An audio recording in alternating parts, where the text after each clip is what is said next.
राधे राधे। कैसे हैं आप सब लोग? आई होप आप लोग अच्छे होंगे। आज के इस क्लास में हम लोग हमारा न्यू पोएम शुरू कर रहे हैं। So my name is Nikita Sharma and today we are going to discussing a very interesting poem of Robin Klein, जो कि है अमांडा। एक छोटी सी बच्ची की कहानी है, इसमें पोएम है।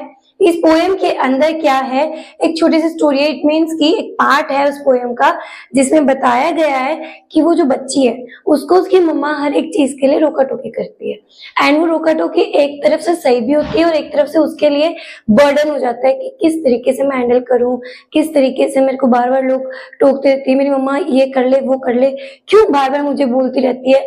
मैं फ्रस्ट्रेटेड हो चुकी हूँ, मैं इरिटेट हो चुकी हूँ, मुझे चाहिए शांत माहौल, शांत चीजें। मुझे नहीं पसंद ये इतना ज्यादा हुबड़ खाबड़ मम्मा 24 घंटे मेरे ऊपर चिल्लाती रहती है। अगर हम पर भी मम्मा 24 घंटे बोलती रहे ना, ये क्यों नहीं किया, ऐसा क्यों नहीं किया, अब भी करो, तो हम खुद बेस हो जाते हैं ना कि नहीं यार मम्मा क्यों बोलती रहती है, मैं काम भी तो करता हूँ। बट वो मम्मा भी तो इम्पोर्टेंट होती है ना, हमें वो भी हर एक पल मिस करते हैं हम जब मम्मा नहीं होती है।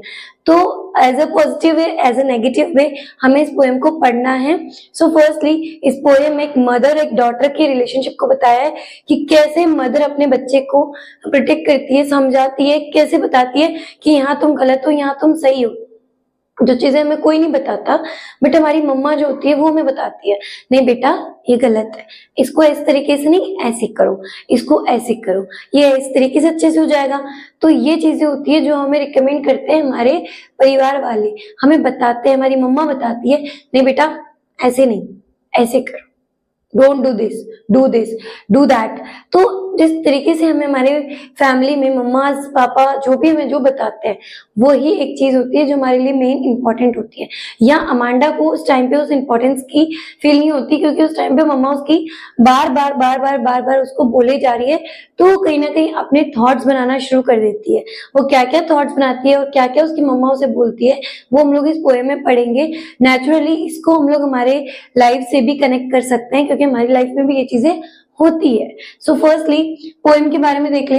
Don't bite your nails Amanda, don't hunch your shoulders Amanda. अपने नाखून मत खाओ अमांडा। क्यों ऐसे बैठी हो, अपने शोल्डर्स को ऐसे क्यों करके बैठी हो, ये कौन सा तरीका है, सीधे बैठो।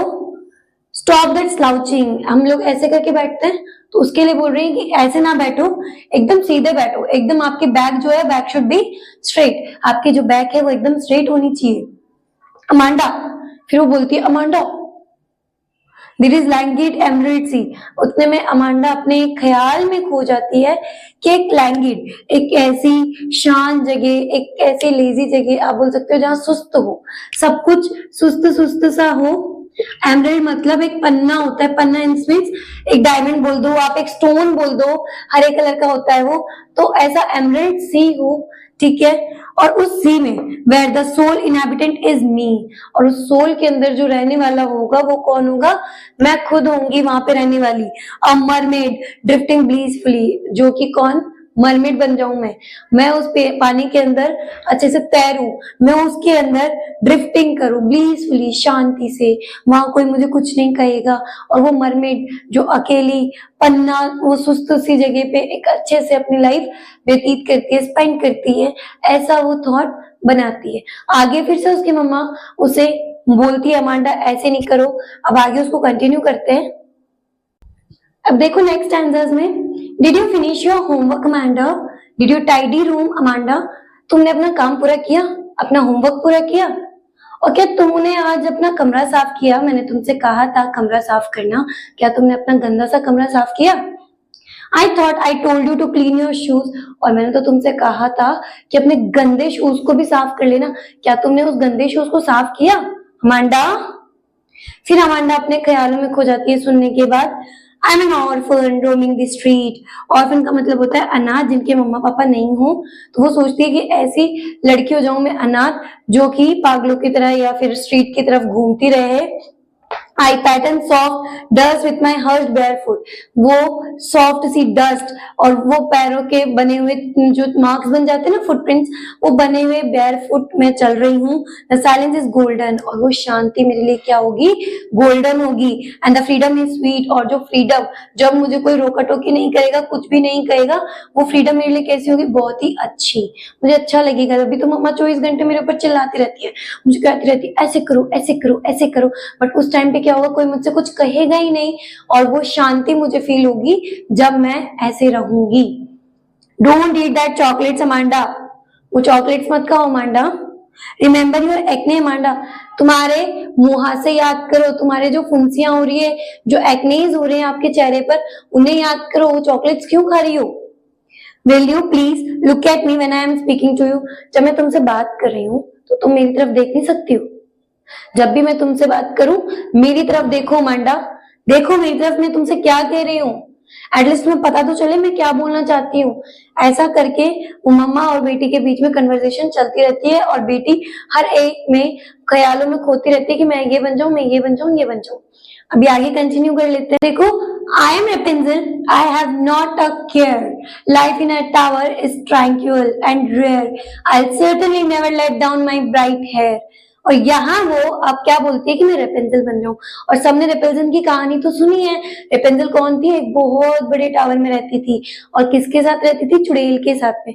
और चुड़ैल उसे वहां उस टावर में रखती थी जहाँ पे सिर्फ एक खिड़की हुआ करती थी, और उसके कितने लंबे सुनहरे बाल होते थे, और वो वहां से हमेशा केयरफ्री रहती थी, उसे पता ही नहीं था कि दुनिया क्या थी।